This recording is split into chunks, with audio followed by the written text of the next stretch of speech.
Hare Krishna. Maha Vishnu, Garbhodakasayi Vishnu, Ksirodakasyi Vishnu, Karanadakasayi Vishnu. What am I saying? First of all, a lot of people want to know what's the difference between Vishnu and Krishna. To put it bluntly, Krishna is the supreme personality of Godhead. Keyword, personality. Krishna is the all in all, sarva, all, the all in all. He's the supreme person. When the material universe is drawn back into the source from which it came, the only thing that exists is Krishna. He exists before the material manifestation. Material manifestation, the totality of the material energies are called Mahatattva, into which Maha Vishnu, Maha Great Vishnu, enters. Why can't Krishna enter? Krishna is enjoying. He's the original personality. He does not consort with his material energy. Those of you people who think that Krishna manifested on this planet as a man, it's not exactly true. He came, when you see Krishna, you're dealing with the soul, the pure original spirit soul. His entire body, for lack of a better word, if you want to call it a body, was composed of spirit soul. So he does not consort with his material energy. Rather, he expands himself. Actually, he expanded himself into Balaram first. It's a very, this creation energy coming from the source is a very, very detailed subject. Very beautiful subject. Srila Prabhupada expounds on it. I recommend you research the creation, especially as taught in Srimad Bhagavatam. But I'm just going to try to briefly run it down. You know, I can't give you all of the details right now because it is very vast. And I don't even completely comprehend it all. But I do understand that it is Balaram. And then from Balaram came different expansions like Shankarshan, Pradyumna, Aniruddha, and Vasudeva.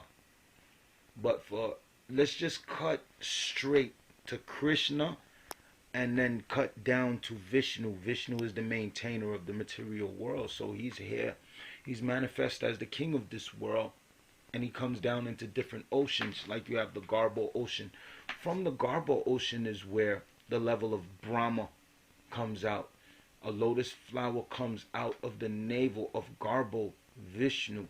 And on top of that lotus flower, Brahma appears, or Nefertum. And he becomes self-conscious and self-realized. And then he understands what his duty is, which is to create the universe, or to use this material energy to create the universe. But that is the Garbo Vishnu. Ksirodakasyi Vishnu deals with the word ksha, like kshetra. It means field. Imagine the world as a playground, Vishnu's playground. And if Vishnu was likened unto a child, and you give him toys and blocks and he goes ahead and builds his fantasy. Well, they say Vishnu is sleeping in a state of yoga nidra, divine sleep, and this whole world is his dream. And this universe is only a bubble, which causes us to really be humble when we understand our position, that we're really not that big and not that important in the great scheme of things. And we're just fortunate to even get a chance at devotional service, a chance to serve the Supreme Lord in your original capacity, not in this temporary capacity of who you recognize with today, or the family, or the race, or the nation that you recognize with today, or the planet. You know what I mean? Even your conceptions of ancestral history and the origin of the continents and the origins of the races are totally inconsequential in light of the bigger picture. Alright? Watch the movie Hitchhiker's Guide to the Galaxy, the one with Mos Def, and you'll see a lot of examples of how vast things are just on a mundane level. And we're just talking about one galaxy in that movie. And it's so vast and it's so beautiful, you know what I mean?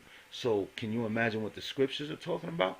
So back onto the level of Vishnu now. So you have the Garbo Vishnu from his, that's the one you see laying down on the coiled serpent, and you have Lakshmi rubbing his legs, and you're seeing a lotus stem coming from his waist area, and that is the origin of your material universe. Alright? And then you have, so you have Kshiro, you have Garbo Vishnu, you have Kshiro Vishnu. Kshiro Vishnu deals with the field. Once again, this world, he expands like what you call Vasudevaya.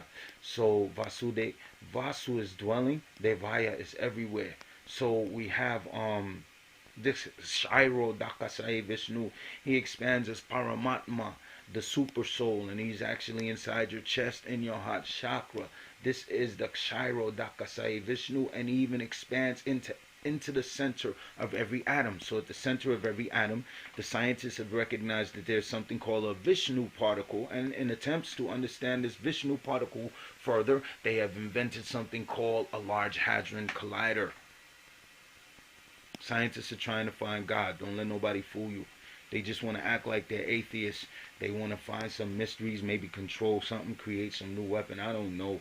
Whatever. That's what the scientists do. I don't do that. I do spiritual science, you know. When you see the goddess Saraswati, she has japa beads in her upper right hand, and she has learning books in her lower left hand.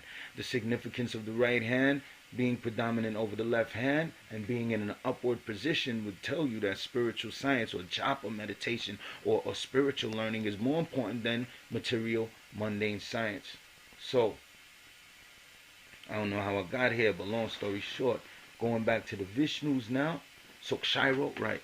Kshiro is the master of the field. He's Paramatma. His relative in the Yoruba system would be known as Olofi. So you have Olodumare, who is the Most High. He's aloof from the material world and our day-to-day life. He does not care who wins the Super Bowl. He does not care about the lotto. This is Olofi Krishna, Govinda. He's in his spiritual world having a good time with his consorts and his beloved friends and his family and his servants. Boom, boom, boom. Try to get there if you can. Chant Hare Krishna, Krishna, Krishna, Hare Hare, Hare Rama, Rama, Rama, Hare Hare. It's just that simple. That's the beginning of the process of reclaiming who you are. Boom. So you have this super soul. Olodumare is the supreme, and then his personal manifestation that could interact with the soul of man is called Olofi. Look these things up. You know, it all coincides because Vedic system doesn't just mean Indian system. It means system of knowledge. It's the Vedic civilization. We all know that the ancient planet Earth was endowed with high culture and high knowledge. So let's not just act like there's a proprietorship on knowledge and that one indigenous culture from one land could be the masters or Brahmins of the planet Earth. If this were true, then at the commencement of the age of Kali Yuga, when Suka Goswami, Sukadev, the son of Vyasadeva, if I'm not mistaken, Vyasadev's son, Shuka, was the teacher of all of the sages who had a grand meeting when they knew that Kali Yuga was coming. All of the gurus from around the planet Earth, all of the learned men, all wise scholars and sadhus came to this meeting from all around the world. If India is the only center of knowledge, then people wouldn't have been invited from all over the planet Earth. So yes, you are significant. Your ancestral lineage, your knowledge, your history, it is all significant. Krishna is the master of all things in all aspects, and all people worship him in all aspects. All of your knowledge came from Krishna because he is the object of knowledge. He is knowledge. He's the source of all knowledge, and he's the reason why we even wake up to get knowledge. As you get that sunlight, you get that data from the sun. It's the same concept. Krishna is giving you data both materially and spiritually. Go for it, y'all. This is the pool of unlimited knowledge. Hare Krishna.